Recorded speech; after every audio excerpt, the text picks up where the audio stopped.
सर्वांना जय भीम, जय महाराष्ट्र। आज एस रविराज रवींद्र चांगो शिंदे, प्रदेश अध्यक्ष, महाराष्ट्र ऑल इंडिया कामगार सेना, महाराष्ट्र म्युनिसिपल कर्मचारी युनियन, अभियंता असोसिएशन युनियन, स्टेम प्राधिकरण युनियन, परिवर्तन कामगार सेना नाशिक आणि महाराष्ट्र राज्य एस टी कर्मचारी महामंडळ युनियन महाराष्ट्र राज्य आणि महाराष्ट्र पोलीस कर्मचारी युनियन महाराष्ट्र राज्य, संपूर्ण स्थित युनियन आता लवकरच मी आजच विद्युत विभागात जाऊन आलो। वागस्टेटच्या महावितरण कार्यालयामध्ये अनेक तक्रारी आहेत की विद्युत बिल जास्त येतात आणि खरोखर विद्युत बिल जास्त येतात आहे।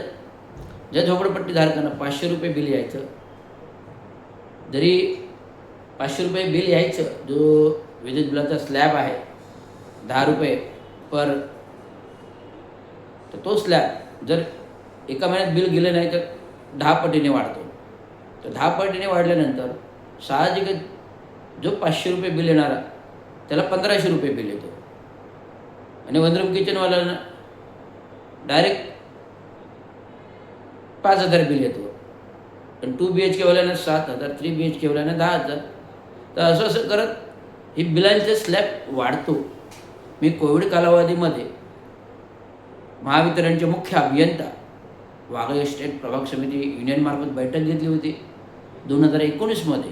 जेव्हा आम्ही उपोषण केलं, विविध कार्यालयांची झाडाझडती केली, त्यावेळेस मी स्थित एक कार्यकारी अभियंता प्रेझेंट ऑन ड्युटी होतो। तरी पण युनियनमार्फत मी विद्युत बिलांच्या समस्येबाबत समाजसेवा अंतर्गत बसलो होतो आणि आज पूर्णतः सेवानिवृत्तीनंतर मी ठरवलेलं आहे, जर सरकार आपलं आहे आणि सरकार हे जनता निवडून देते, हे मतांवरचं आहे, हे सरकार हे जनता देते निवडून आणि जनतेच्या कराच्या पैशातून हे सरकार चालतं आणि जे निधी मंजूर होतात हे जनतेच्या कराच्या पैशातून होतात। त्यामुळे सरकारी कार्यालय हे लोकप्रतिनिधी किंवा हे अधिकारी यांच्या मालकीचं नाही, तर जनतेच्या मालकीचं आहे।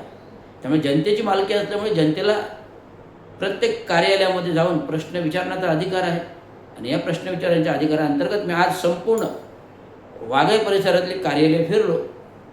मग तर प्रथमतः भेट झाली ती क्लस्टर कार्यालयामध्ये गेलो, तिथे एकही अधिकारी उपस्थित नाही।